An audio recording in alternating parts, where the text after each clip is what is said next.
Alexandre se réveilla en sursaut, le cœur battant, quand il entendit le cri strident de Julien venant du jardin. Il bondit du lit, traversa la maison en courant et trouva son mari accroupi près de la serre, les mains tremblantes sur une plante fanée. Ce qui avait commencé comme un rêve partagé au construire une serre pour cultiver leur propre paradis s'était transformé en cauchemar, le sol était empoisonné. Et leur voisin, qu'ils croyaient amical, en était responsable, menant à une confrontation qui briserait tout. Alexandre et Julien vivaient à la campagne, dans un petit village près de Lyon, depuis 2 ans.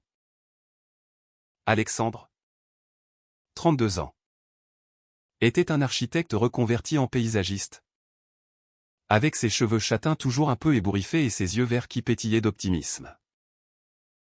Julien, son mari de 34 ans, aux cheveux noirs ondulés et à la barbe naissante, travaillait comme professeur d'histoire dans le lycée local.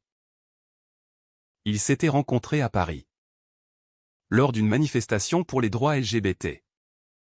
Et leur amour avait été un feu d'artifice dans une ville qui semblait tout accepter.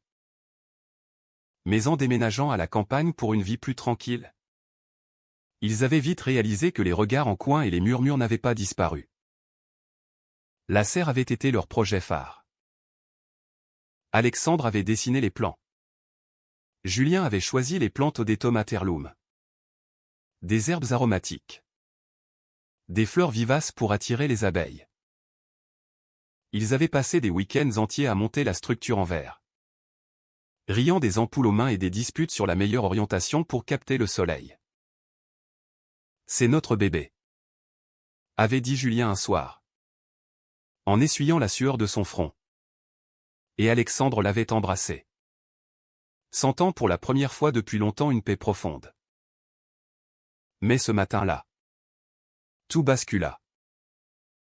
Julien avait remarqué les premières feuilles jaunies la veille, mais il avait mis ça sur le compte d'un arrosage insuffisant.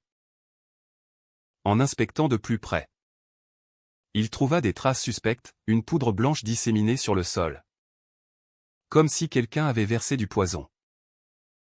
Alexandre, arrivé essoufflé, s'agenouilla à ses côtés.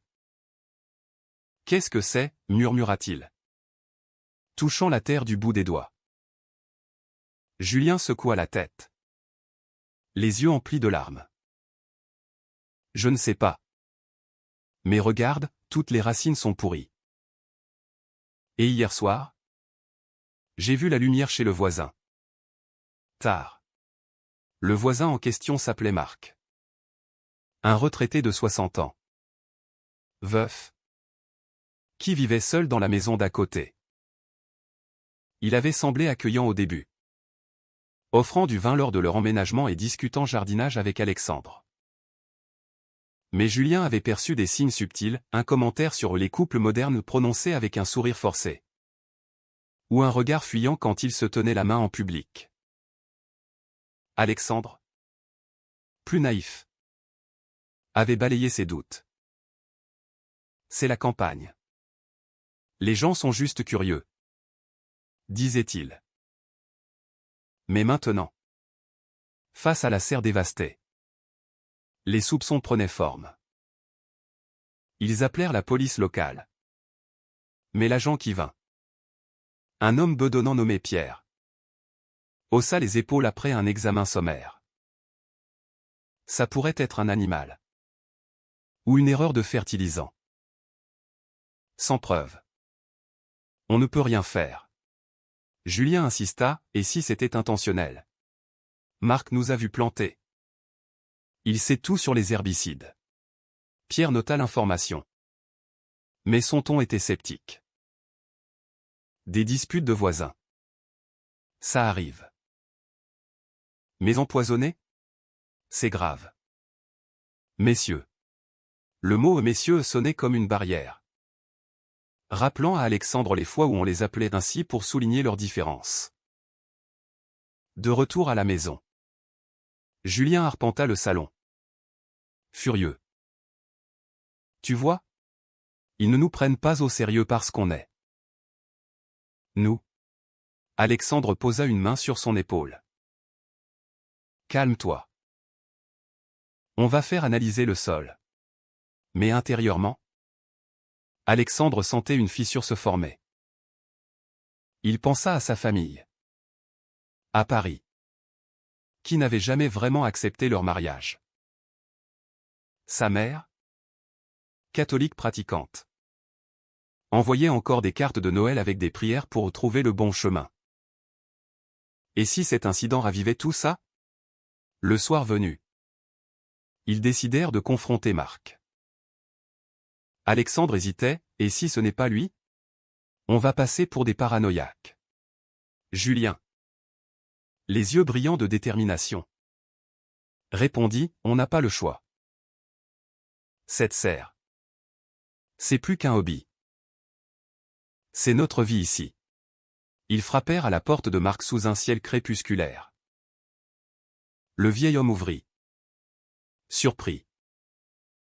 Ah. Les garçons. Qu'est-ce qui vous amène? Julien alla droit au but, notre serre est empoisonnée. Vous avez vu quelque chose? Marc fronça les sourcils. Empoisonné? C'est terrible. Mais pourquoi me demander à moi? Alexandre observa son visage, cherchant un signe de culpabilité. Vous étiez dehors tard hier. Marc rit nerveusement. J'arrosais mes roses. Écoutez. Je n'ai rien contre vous. Mais, dans ce village, les gens parlent. Peut-être que quelqu'un n'apprécie pas votre style de vie. Les mots tombèrent comme un coup près. Julien serra les poings. Notre style de vie? C'est ça. Le problème? Marc recula. Je dis juste que la campagne est traditionnelle. Pas comme à Paris. Alexandre sentit la colère monter. Mais il tira Julien en arrière. On s'en va. De retour chez eux. Julien explosa, tu l'as entendu? C'est de la haine pure. Alexandre, épuisé, murmura, peut-être qu'on devrait déménager. Mais Julien secoua la tête. Non. On reste et on se bat. Les jours suivants furent tendus. Ils firent analyser le sol, confirmation d'un herbicide puissant. Illégal pour un usage domestique. La police rouvrit l'enquête. Mais sans preuve directe. Elle piétinait. Alexandre contacta un avocat. Un ami de Paris spécialisé en droit LGBT. Ça sent la discrimination, dit l'avocat au téléphone. Mais Julien, de plus en plus obsédé, commença à surveiller Marc, notant ses allées et venues. Alexandre s'inquiétait, ça te consume. Et si on laissait tomber? Julien le regarda. Blessé. Laisser tomber? C'est comme abandonner qui on est. Une nuit. Alexandre se réveilla seul dans le lit.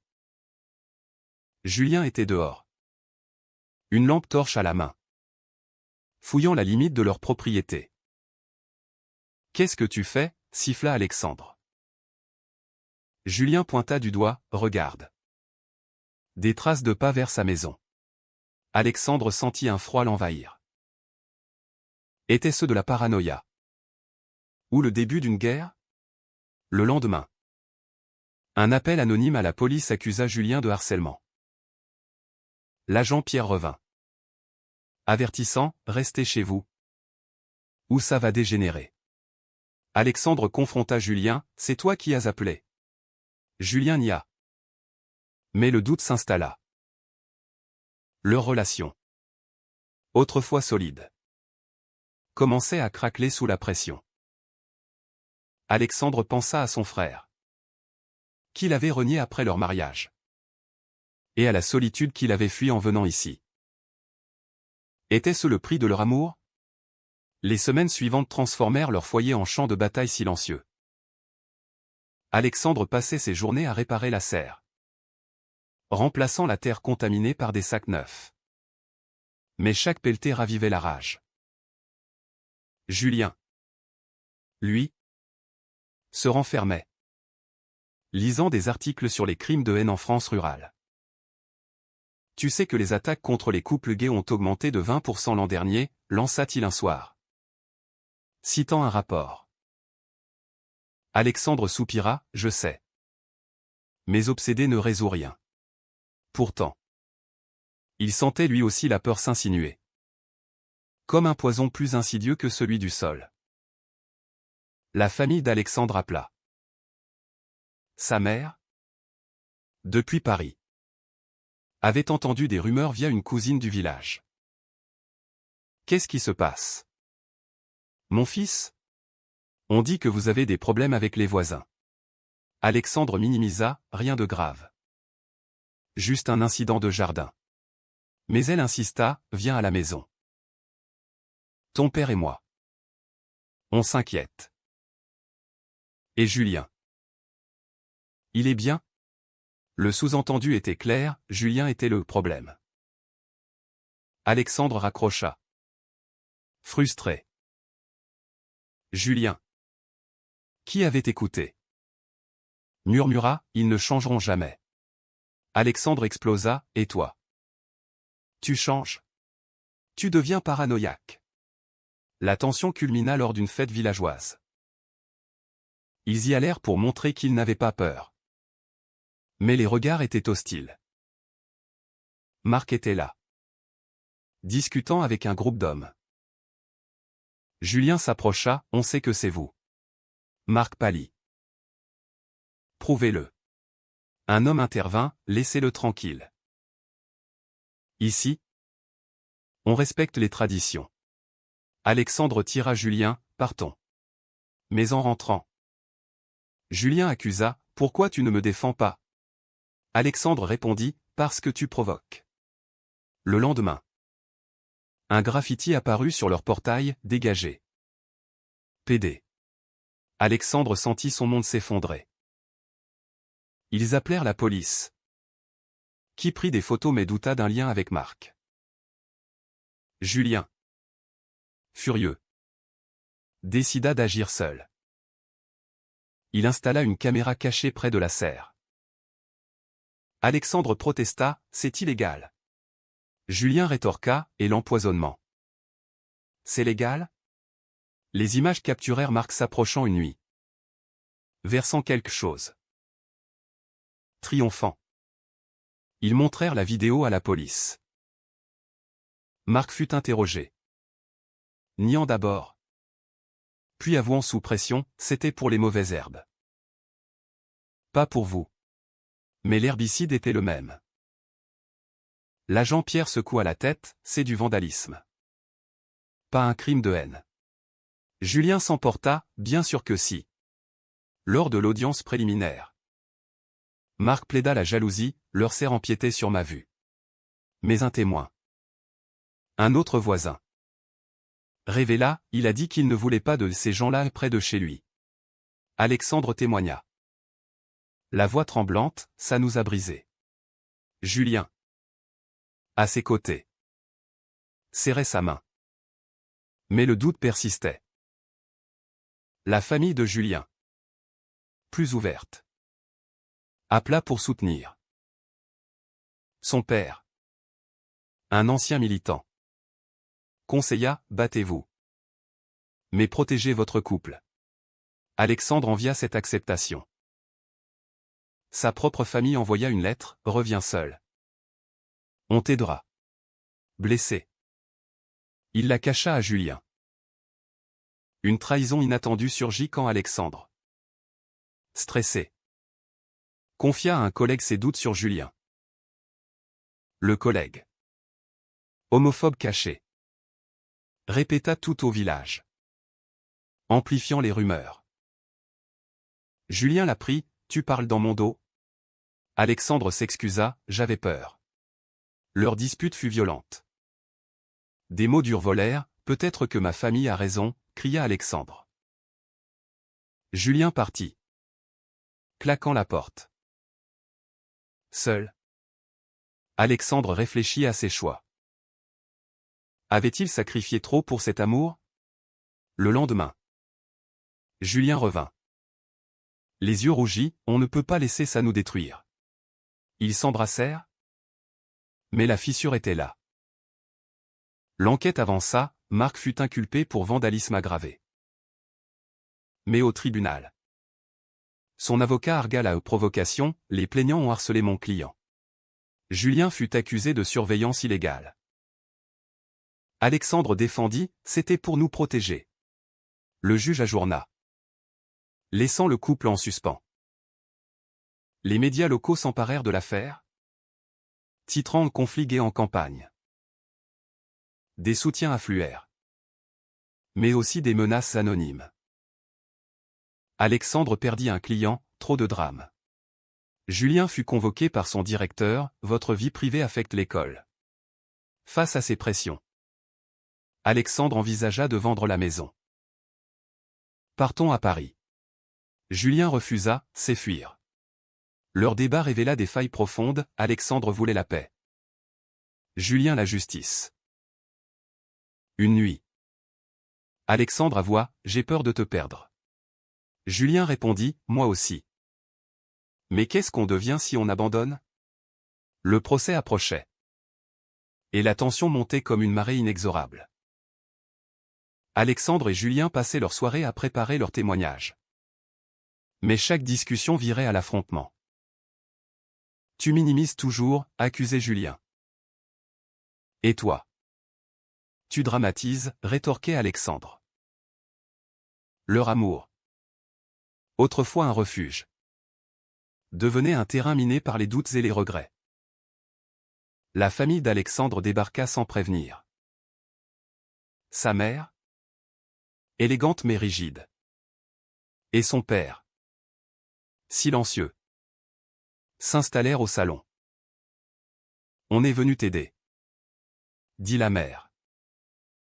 Julien, poli mais tendu, les salua.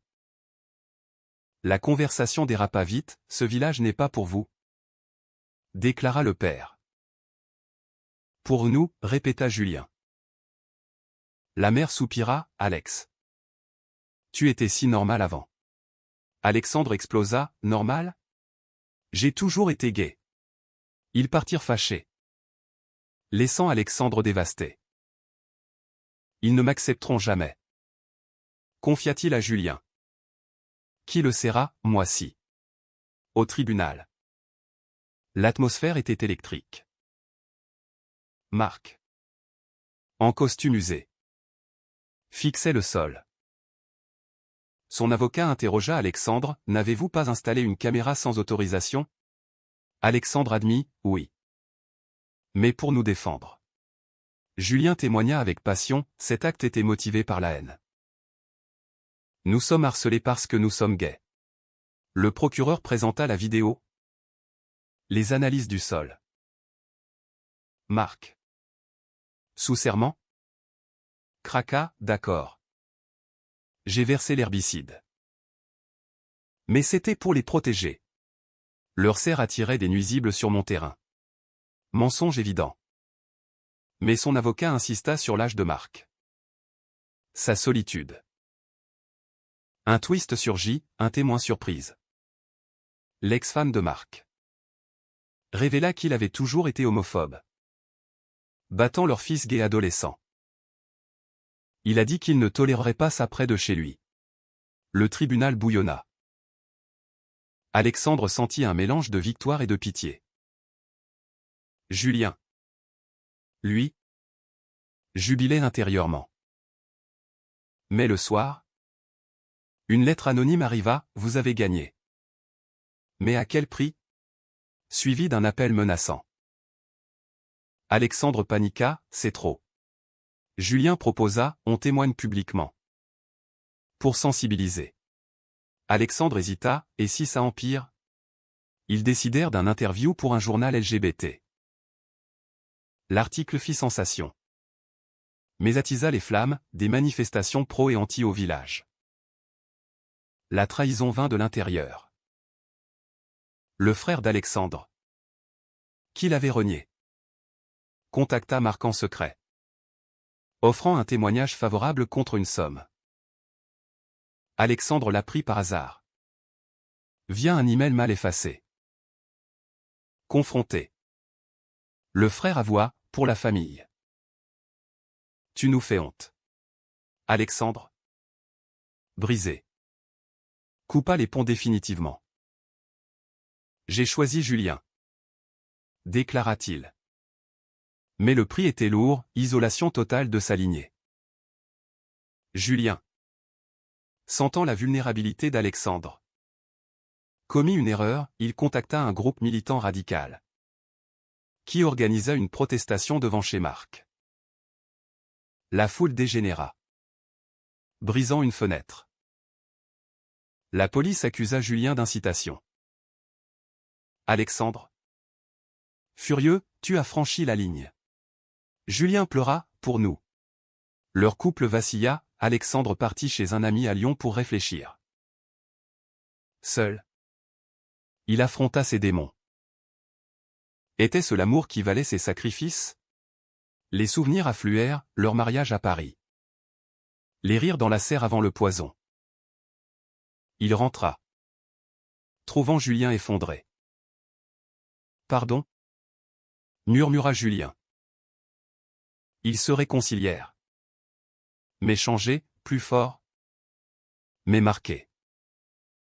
Le verdict tomba, Marc coupable. Condamné à une amende et travaux d'intérêt général. Victoire amère. Le village se divisa, certains s'excusèrent. D'autres les évitèrent. Alexandre et Julien réparèrent la serre. Mais les plantes poussaient lentement. Comme leur confiance. Une opportunité surgit, un poste pour Julien à Paris. On part, demanda Alexandre. Julien hésita, et abandonnait la lutte. Leur décision pèserait lourd. Les mois post-procès furent un lent réveil. La serre refleurit. Mais Alexandre et Julien portaient les cicatrices invisibles. Alexandre, promu dans son travail, voyageait plus, laissant Julien seul avec ses pensées. Tu me manques, disait Julien au téléphone. Alexandre répondait, toi aussi. Mais une distance s'installait, nourrie par les non-dits. Un soir, Julien confia, j'ai vu un thérapeute. Pour gérer la colère. Alexandre fut surpris, pourquoi pas ensemble? Julien avoua, j'avais peur que tu me vois faible. Cette vulnérabilité les rapprocha. Ils commencèrent une thérapie de couple. Explorant les abysses, l'abandon familial d'Alexandre. La rage sociale de Julien. On a payé cher pour être nous-mêmes. Admit Alexandre. Julien hocha la tête, mais ça valait le coup? Le village changea subtilement. Un nouveau voisin. Un couple lesbien. Emménagea. Inspiré par leur histoire. Marc. Humilié, vendit sa maison et partit. Mais les menaces persistaient, un pneu crevé. Des appels anonymes. Alexandre proposa, vends la serre. Recommençons ailleurs. Julien refusa, c'est capituler. Un climax personnel surgit quand la mère d'Alexandre appela. En larmes, j'ai lu l'article. Je me suis trompé. Alexandre, sceptique, l'invita. Elle vint. Seule. Et pour la première fois, serra Julien dans ses bras. Pardon pour tout. Réconciliation fragile. Mais un pas. Alexandre pleura, merci. Pourtant, son père resta distant, rappelant que l'acceptation n'est pas universelle. Julien, encouragé, organisa un atelier au lycée sur la tolérance LGBT. Succès mitigé, des élèves soutinrent. D'autres boycottèrent. Un parent se plaignit, pas pour nos enfants. Le directeur le soutint. Mais Julien douta, suis-je un militant ou un prof? Leur relation atteignit un tournant lors d'un anniversaire de mariage. Dans la serre, sous les lumières tamisées, Alexandre s'agenouilla, épouse-moi encore. Avec tout ça. Julien rit, oui. Mais promet qu'on affronte ensemble. Ils renouèrent leurs vœux en privé, symbolisant une renaissance. Mais le passé ressurgit, un appel de l'avocat. Marc faisait appel, arguant discrimination inverse. Alexandre paniqua, encore. Julien. Calme, on gagne. Le second procès fut bref. Confirmation de la sentence. Victoire définitive. Ils décidèrent de rester, transformant la serre en projet communautaire, atelier pour LGBT ruraux. Succès grandissant, mais épuisant. Alexandre confia, parfois. Je regrette la simplicité. Julien répondit, la simplicité n'existe pas pour nous. Un soir, assis dehors, ils contemplèrent les étoiles. Qu'est-ce qu'on a sacrifié? Demanda Alexandre. Julien, la naïveté. Pour la vérité. Leur amour, forgé dans le feu, était plus résilient. Pourtant, des doutes persistaient. Était-ce juste de forcer le changement? Au prix de la paix personnelle? La société évoluait. Mais lentement. Leur histoire inspira d'autres? Mais à quel coût? Et vous? Pensez-vous que sacrifier sa tranquillité pour défendre son identité est toujours le bon choix? Ou parfois une erreur fatale?